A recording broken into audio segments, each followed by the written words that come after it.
ጤና ይስጥልን ክቡራን ተመልካቾቻችን ከሐረሪ ቲቪ የሰዓቱን የአማርኛ ቋንቋ ዜናዎች ይዘን ቀርበናል። ዜናዎቹን እየመራው ነው ያንቱ አመዳብራችሁ ቆይታ ማድረግ ይሆናል። በቅድሚያም ክልላዊ ዜናዎች የህይወት ፋና አጠቃላይ ሆስፒታል በጾታዊ ጥቃት ለተጎዱ ዜጎች የሚሰጠውን የአንድ ማዕከል ወይም ዋን ስቶፕ ሴንተር አገልግሎት ተጠናክሮ እየቀረበ መሆኑ ተገለጸ።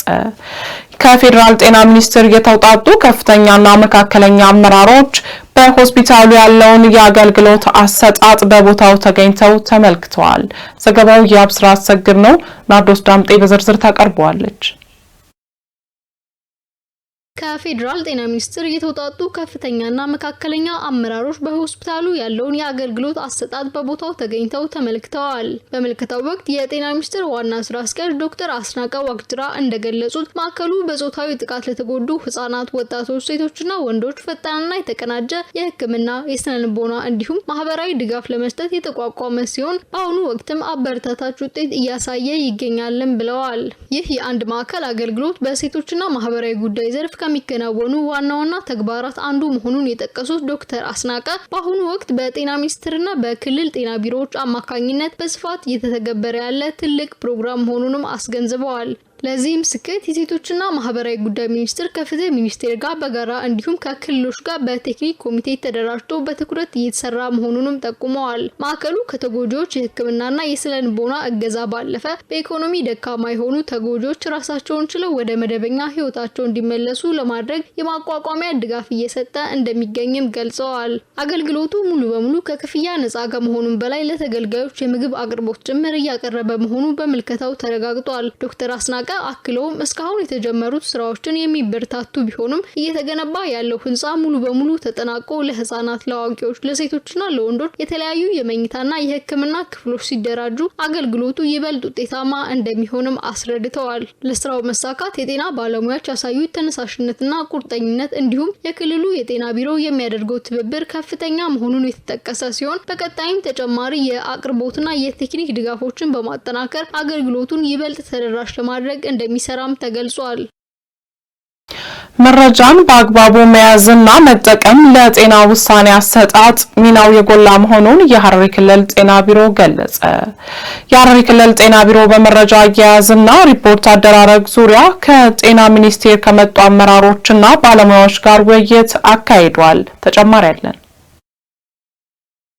የሐረሪ ክልል ጤና ቢሮ በመረጃ አያያዝና ሪፖርት አደራረግ ዙሪያ ከጤና ሚኒስቴር ከመጡ አመራሮችና ባለሙያዎች ጋር ውይይት አካሂዷል። በውይይቱ ላይ የተገኙት የጤና ሚኒስቴር የዲጂታላይዜሽን መረጃ ስርዓት መሪ ስራ አስፈጻሚ አቶ ገመችስ መልካሙ እንደገለጹት ሚኒስቴር መስሪያ ቤቱ የጤና መረጃ ስርዓትን ለማዘመን በተለያዩ ክልሎች በሚገኙ ተቋማት ውስጥ የመረጃ ማዕከል አቋቁሞ እየሰራ ይገኛል። በተለይም የፋይዳ መታወቂያን በመጠቀም ብሔራዊ የጤና መታወቂያ ወይም ናሽናል ሄልዝ አይዲን በማውጣት ቀልጣፋና ተገቢ የጤና አገልግሎት ለመስጠት የሚያስችሉ አሰራሮች መዘርጋታቸውን አቶ ገመችስ ገልጸዋል። ይህ የጤና መታወቂያ ለአንድ ሰው አንድ ጊዜ ብቻ የሚወጣ ሲሆን ህሙማንን ባሉበት ሆነው ተገቢውን የሕክምና አገልግሎት እንዲያገኙ የሚያስችል መሆኑንም አብራርተዋል። የሐረሪ ክልል ጤና ቢሮ ኃላፊ ዶክተር አብዲ አሚን በበኩላቸው የጤና መረጃን በአግባቡ መያዝና ለውሳኔ አሰጣጥ መጠቀም የጤና አገልግሎት አሰጣጡን ይበልጥ ለማዘመን እንደሚረዳ ገልጸዋል።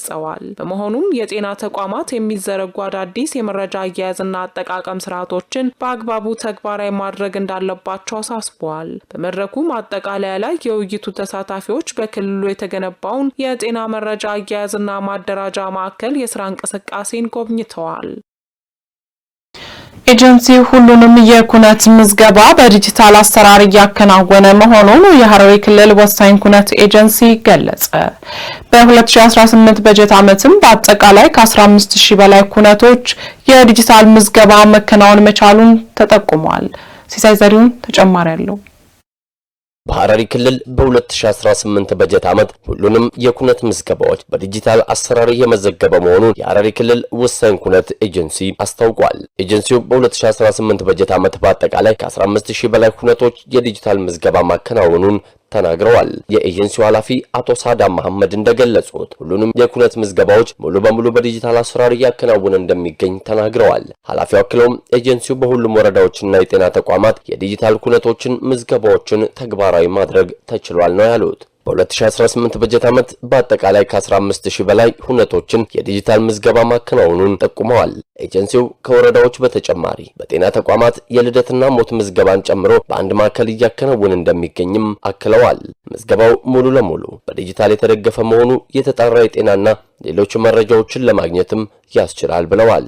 ኤጀንሲው ከ2015 በፊት የተመዘገቡ ነዋሪዎችን መረጃ በዘመናዊ መንገድ ለማደራጀት ወደ ዲጂታል የመቀየር ስራም እየሰራ እንደሚገኝ አክለው ገልጸዋል። በአገር አቀፍ ደረጃ የዲጂታል ኢትዮጵያ 2030ን እውን ለማድረግ ፖሊሲ ተቀርጾ ወደ ስራ መገባቱን የገለጹት ኃላፊው ኤጀንሲው ያከናወነ የሚገኘው መረጃዎችን ወደ ዘመናዊ ስርዓት የማስገባት ተግባር ለሌሎች ስራዎችም መሰረት የሚጥል ነው ብለዋል። በተለይም ይላሉ የነዋሪዎችን መረጃ በዲጂታላይዜሽን መንገድ በማደራጀት ሌብነትና ብልሹ አሰራርን ለመቅረፍ ሁነኛ ሚና አለው ሲሉም አክለው ገልጸዋል። የወሳኝ ኩነት ምዝገባዎች ለህጋዊ አስተዳደራዊና ለስታቲስቲክስ ዓላማዎችም ጥቅም ላይ እንደሚውሉም አስገንዝበዋል። በተለይም ይላሉ በአንድ ሀገር በዜጎች ከልደት እስከ ህልፈተ ህይወት እንደ ልደት፣ ጋብቻ፣ ፍቺና ሞት ያሉ ክስተቶችን የአንድ ሀገር ቀጣይ የልማት አቅጣጫን የመወሰን አቅም ያላቸው መሆኑንም ጠቁመዋል። በመሆኑም ኤጀንሲው ቅንጅታዊ አሰራሩን በማጎልበት በጤና ተቋማት የኩነት ምዝገባ አገልግሎትን ለማስፋት እየሰራ በመሆኑ ዜጎችም እያንዳንዱን ኩነት በወቅቱ በማስመዝገብ የዜግነት ግዴታቸውንም ሊወጡ ይገባል ሲሉም ጠቁመዋል።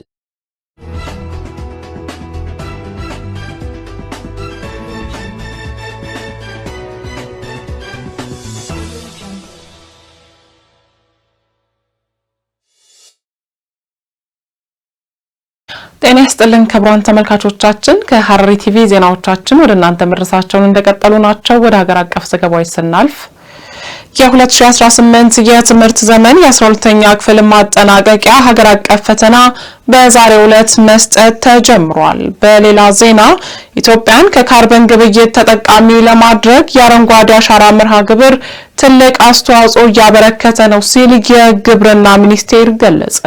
እነዚህንና መሰል ሀገር አቀፍ ዘገባዎችን ለንሽ መለስ በተከታይነት ታቀርባለች። የ2018 የትምህርት ዘመን የ12ኛ ክፍል ማጠናቀቂያ ሀገር አቀፍ ፈተና በዛሬው ዕለት መሰጠት ተጀምሯል። የትምህርት ሚኒስትር ፕሮፌሰር ብርሃኑ ነጋ አብሮት ቤተ መጻሕፍት የፈተና ማዕከል በመገኘት ሂደቱን በይፋ አስጀምረዋል። ፈተናው በተለያዩ ዙሮች በኦንላይን እና በወረቀት እስከ ሐምሌ 16 ቀን 2018 ዓ.ም ድረስ ይሰጣል። የመጀመሪያው ዙር የተፈጥሮ ሳይንስ የበይነ መረብ ፈተና በዛሬው ዕለት መሰጠት መጀመሩም ተመላክቷል።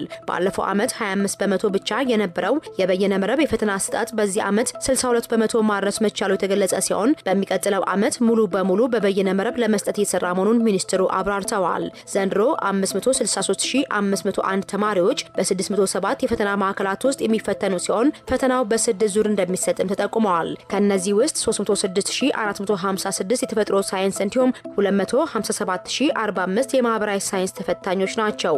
በወረቀት የሚፈተኑ የተፈጥሮ ሳይንስ ተማሪዎች ከሐምሌ 1 እስከ 3 እንዲሁም የማህበራዊ ሳይንስ ተማሪዎች ደግሞ ከሐምሌ 6 እስከ 8 ቀን 2018 ዓ.ም እንደሚፈተኑም ተገልጿል።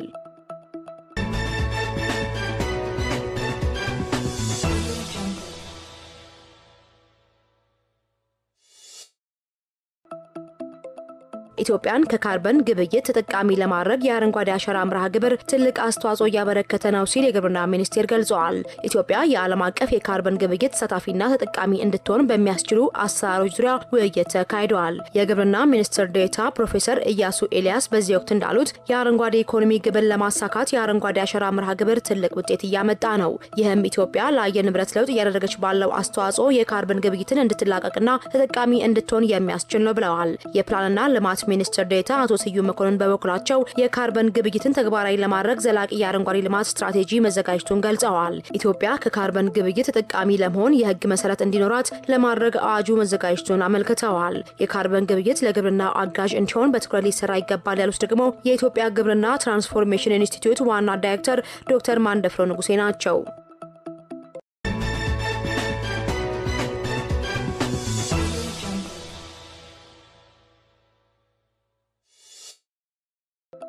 በኢትዮጵያ የመጀመሪያው እትም የመሬት አካውንታንት መግለጫ ሪፖርትና የተፈጥሮና አካውንቲንግ ፍኖተ ካርታ ይፋ ሆኗል።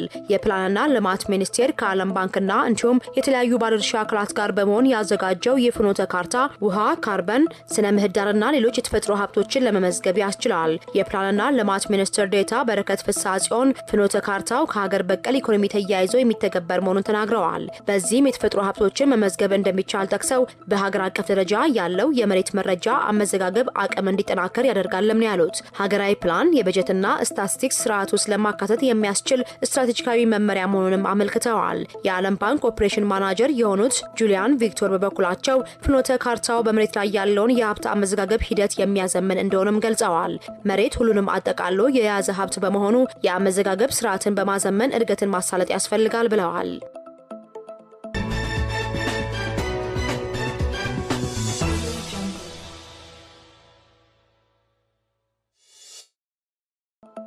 ቡናን በጥራት በማምረት በአመቱ የታቀደውን የውጭ ምንዛሬ ግኝት ለማሳካት ርብርብ የተደረገ መሆኑን የኢትዮጵያ ቡናና ሻይ ባለስልጣን አስታውቋል። የባለስልጣኑ ዋና ዳይሬክተር ዶክተር አዱኛ ደበላ ከኢዜአ ጋር ባደረጉት ቆይታ እንደገለጹት በቡና ዘርፍ ለውጥ የሚያመጡ አዳዲስ ስትራቴጂዎች ተቀርጸው በተሰራው ስራ ተጨባጭ ውጤት የተመዘገበ ነው። በዚህም በየአመቱ ለዓለም ገበያ የሚቀርበውን የቡና ምርትና ጥራት በመጨመር ገቢውን ማሳደግ እንደተቻለ ተናግረዋል። በተያዘው 2018 በጀት ዓመትም ከ600 ሺህ ቶን በላይ ቡና ለዓለም ገበያ በማቅረብ 3 ቢሊዮን ዶላር ለማግኘት ግብ ተይዞ የተሰራ ነው ብለዋል። እስካሁንም ከ400 ሺህ ቶን በላይ ቡና ለዓለም ገበያ መቅረቡን ጠቅሰው በአመቱ የተያዘውን እቅድ ለማሳካት የሚያስችል ምቹ ሁኔታ መኖሩን ገልጸዋል። በተለይም የውጭ ምንዛሬ ግኝትን ለማሳደግ የድህረ ምርት ጥራት አጠባበቅ ላይ በተሰራው ሰፊ ስራ በዓለም ገበያ የኢትዮጵያ ቡና ተፈላጊነት መጨመሩን ተናግረዋል።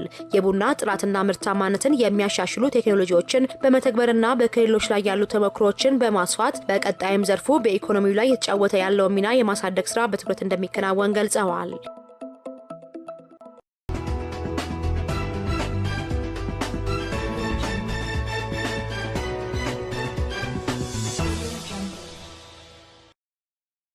ወደ ዓለም አቀፍ ዘገባዎች ስናልፍ ደቡብ ሱዳን በ7 ኢቦላ ተጠርጣሪዎች ላይ የተደረገ ምርመራን ተከትሎ ሀገሪቱ እስካሁን ከቫይረሱ ነፃ መሆኗን አረጋገጠች። በጎረቤት ሀገራት የተከሰተው የወረርሽኝ ስጋት እያደገ ቢመጣም እየተወሰዱ ያሉ የተጠናከረ ክትትልና የቅድመ ዝግጅት እርምጃዎች እንደሚቀጥሉ የጤና ባለስልጣናት አጽንኦት ሰጥተዋል። ምስጋና ኃይሉ ተጨማሪ አለው። ደቡብ ሱዳን 7 የኢቦላ ተጠርጣሪዎች ላይ ያደረገችውን የላቦራቶሪ ምርመራ ተከትሎም ተጠርጣሪዎቹ ከቫይረሱ ነፃ መሆናቸው መረጋገጡን በመግለጽ አገሪቱ አሁንም ከበሽታው ነፃ መሆኗን ይፋ አድርጋለች። በጎረቤት ሀገራት የተከሰተውን የወረርሽኝ ስጋት እያደገና እያየለ በመጣበት በአሁኑ ወቅትም በደቡብ ሱዳን እየተወሰደ ያለው የተጠረጠሩትን ክትትልና ጥንቃቄ ዝግጅት እርምጃዎች ተጠናክረው መቀጠላቸውን የጤና ባለስልጣናቱ ይፋ አድርገዋል። የጤና ጥበቃ ሚኒስቴር አርብ ዕለት ባወጣው መግለጫም በየትኛውም የሀገሪቱ ክፍል የተረጋገጠ የኢቦላ ቫይረስ በሽታ ኢቪዲ እንዳልተገኘ በመግለጽ ህዝቡ እንዲረጋጋ ጥሪ አቅርቧል። የሚኒስትሩ ቋሚ ተጠሪ ዶክተር ኦሮሞ ፍራንሲስ በጁባ በሰጡት ጋዜጣዊ መግለጫም ደቡብ ሱዳን እስካሁን ምንም አይነት የተረጋገጠ የኢቦላ ታማሚ እንዳላስመዘገበች ለህዝቡ ማረጋገጥ እንፈልጋለን ሲሉ ተናግረዋል። እነዚህ የቅርብ ጊዜ ጠንካራ የምርመራ ስራዎች የደቡብ ሱዳን የበሽታ ክትትል ሊከሰቱ የሚችሉትን የጤና ስጋቶች ሳይስፋፉ አስቀድሞ በመለየት በፍጥነት ለመቆጣጠር እየተሰራ መሆኑን ማሳያ ናቸው ሲሉ ማብራርተዋል። እንደ ዶክተር ኦሮሞ ፍራንሲስ ከሆነ በመላው ሀገሪቱ 7 የኢቦላ ተጠርጣሪዎች ተለይተው ምርመራ ተደርጎላቸዋል። ከነዚህ 4ቱ በጁባ የተጠረጠሩ ሲሆን የተቀሩት 3ቱ ደግሞ በኢዞ ያምቦና ኒሚሌ በተባሉ አካባቢዎች የተጠረጠሩ ሲሆን ሁሉም የላቦራቶሪ ምርመራ ተደርጎላቸው ከበሽታው ነፃ መሆናቸው ተረጋግጧል። 6ቱ ናሙናዎች በጁባ በሚገኘው ብሔራዊ ህዝብ ጤና ላቦራቶሪ ውስጥ የተመረመሩ ሲሆን አንዱ ናሙና ደግሞ በኒሙሌ በሚገኘው ተንቀሳቃሽ ላቦራቶሪ ውስጥ ተመርምሯል ብለዋል ባለስልጣኑ። ይህ ማረጋገጫ የተሰጠው በጎረቤት ሀገራት የተከሰተውን የኢቦላ ወረርሽኝ በቀላሉ ሊታለፍ የሚችል ድንበርና መስመር አቋርጦ ሊገባ ይችላል በሚል ስጋት በተፈጠረበት ወቅት ሲሆን በቀጠናው ከፍተኛ የጥንቃቄ እርምጃዎች እየተወሰዱ ባለበት ወቅት መሆኑም ተነግሯል። የደቡብ ሱዳን ስትራቴጂካዊ መልክዓ ምድር አቀማመጥና ከጎረቤት ሀገራት ጋር ያለው ከፍተኛ የህዝብ ዝውውር በመኖሩ ምንም እንኳ የተረጋገጠ የወረርሽኝ ስርጭት ባይከሰትም የቅድመ ዝግጅት ስራዎች እጅግ ወሳኝ ናቸው ተብሏል። የወረርሽኙን ስጋት ለመቀነስም የጤና ጥበቃ ሚኒስቴር ከበሽታ ክትትል፣ የድንበር ላይ ቁጥጥር፣ የፈጣን ምላሽ ሰጪ ግብረ ኃይሎችን አቅም ማጎልበትና የላቦራቶሪ አገልግሎትን እንዲሁም የኢንፌክሽን መከላከያና መቆጣጠሪያ ስርዓቶችን በከፍተኛ ሁኔታ ማጠናከራቸው ተናግሯል። በተጨማሪም ማህበረሰቡ ተጠርጣሪዎችን በፍጥነት ለይቶ እንዲያሳውቅ የሚያስችሉ የግንዛቤ ማስጨበጫ ዘመቻዎች ጎን ለጎን እየተካሄዱ እንደሚገኙም ነው የተነገረው። ዶክተር ኦሮሞ ፍራንሲስ እንዳሉት በአሁኑ ወቅትም እየተከናወኑ ያሉት ተግባራት ሙሉ በሙሉ የቅድመ ጥንቃቄ እርምጃዎች ናቸው ሲሉም ገልጸዋል። ሚኒስትሩ በአገሪቱ እየተካሄደ ያለው ቅድመ ዝግጅትና ምላሽ አሰጣጥን ይበልጥ ለማሳደግ ከዓለም ጤና ድርጅት WHO፣ ከተባበሩት መንግስታት ድርጅት ኤጀንሲዎች፣ ከጎረቤት ሀገራት መንግስታትና ከሌሎችም ዓለም አቀፍ አጋሮች ጋር በቅርበት እየሰራ ስለመሆኑም ተነግሯል። በመሆኑም ባለስልጣናቱ እንዳሉትም ዓለም አቀፍ ማህበረሰብ በደቡብ ሱዳን ላይ አስፈላጊውን የጉዞ እገዳ ከመጣል እንዲቆጠብም ጥሪ አድርገዋል። አገሪቱ ከኢቦላ ነጻ መሆኗ እየታወቀ እንዲህ ያሉ እርምጃዎችን መውሰድ ንግድንና የሰብአዊ እርዳታ አቅርቦትንና የሰዎችን ነጻ እንቅስቃሴ ያለ አግባብ የሚያስተዋጉል መሆኑንም አንስተዋል። የዓለም ጤና ድርጅት ተወካይ ዶክተር ሃምፍሬ ካራሚንጊ በበኩላቸው ተጠርጣሪዎቹ ላይ ምርመራ መደረጉ በአገሪቱ ክትትልና ስርዓት በሚገባ እየተከናወነ መሆኑን ማሳያ እንጂ ለህዝብ ስጋት ፈጣሪ ሊሆን አይገባም ሲሉ ተናግረዋል። በደቡብ ሱዳን ውስጥ ምንም አይነት የኢቦላ ታማሚ የለም ያሉት ዶክተር ካራሚንጊ አስጊ ጉዳዮች ሲታዩ ግን በፍጥነት ምልክቶቹን ቀድሞ መለየትና ምርመራዎችን ማድረግ በአገሪቱ ለሚከሰቱ የጤና ስጋቶች ፈጣን ምላሽ መስጠት የሚችል የጤና ስርዓት እንዳላት ማሳያ ነው ሲሉ ተናግረዋል። በመጨረሻም ደቡብ ሱዳን እስካሁን የተረጋገጠ የኢቦላ ታማሚ የለም። ይሁን እንጂ ህዝቡ ሊከሰት ከሚችል ማንኛውም ወረርሽኝ ለመጠበቅ ሲባል የሚደረገው ጥብቅ ክትትል ቅድመ ዝግጅት ስራዎች ተጠናክረው እንደሚቀጥሉ ተናግረዋል ሲል ፓን አፍሪካን ቪዥን ዘግቧል። የደቡብ አፍሪካ ጸረ ስደተኞች ቀነ ገደብ መድረሱን ተከትሎ የአገሪቱ ፕሬዝዳንት ተቃዋሚዎችን አስጠነቀቀ። ፕሬዝዳንቱ አክለውም የመቃወም መብትና የመናገር ነጻነት ሰዎች ሌሎችን እንዲያስፈራሩ፣ ጫና እንዲፈጥሩ ወይም በዘረፋና በኃይል ድርጊቶች ላይ እንዲሳተፉ አይፈቅድም በማለት አስታውቀዋል። ዘገባው የቢቢሲ ነው። ባህር ጠንክር በዝርዝር ያቀርበዋል። የደቡብ አፍሪካ ፕሬዝዳንት ሲሪል ራማፎሳ ስደተኞችን በተመለከተ ሰልፍ ለማካሄድ ያቀዱ ዜጎች ተቃውሞቻቸውን ማሰማት ያለባቸው ያለ ማስፈራሪያ፣ ዛቻ ወይም ቀነ ገደብ መሆን እንዳለበት አስጠነቀቁ። ፕሬዝዳንቱ ይህን ያሉት ህጋዊ ሰነድ የሌላቸው የውጭ ሀገር ዜጎች ደቡብ አፍሪካን ለቀው እንዲወጡ በጸረ ስደተኛ ቡድኖች የተቀመጠው ይፋዊ ያልሆነ ቀነ ገደብ አንድ ቀን ሲቀረው ትላንት ሰኞ ባወጡት መግለጫ ነው። ይህንን ተቃውሞውን ተከትሎ ሊመጣ የሚችል የኃይል እርምጃ ስጋት ውስጥ የከተታቸው በሺዎች የሚቆጠሩ የሌሎች የአፍሪካ ሀገራት ዜጎች ባለፈው ሳምንት ደቡብ አፍሪካን ለቀው ወጥተዋል። ካለፉት ጥቂት ወራት ወዲህ ስደተኞች ላይ የሚነሱ ተቃውሞች ጎልተውም ይታዩ ይገኛሉ። ፕሬዝዳንት ራማፎሳ የስደተኞች ጉዳይ ላይ ሪፎርም እንደሚያስፈልግ ተቀብለው ሰልፈኞች ግን በሰላማዊና ኃላፊነት በተሞላበት መልኩ እንዲንቀሳቀሱ በተደጋጋሚ አስጠንቅቀዋል። ፕሬዝዳንቱ በሳምንታዊ መግለጫቸው ለአገሪቱ ዜጎች ባስተላለፉት መልእክት ደቡብ አፍሪካ ውስጥ የሚኖሩ አንዳንድ የውጭ ሀገር ዜጎች እዚህ ያሉ በህጋዊ መንገድ ነው ብለዋል።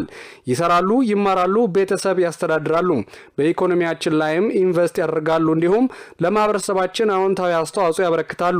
እነሱም ቢሆኑ በህጋችንና በህገ መንግስታችን የመጠበቅ መብት አላቸው ሲሉ አሳስበዋል።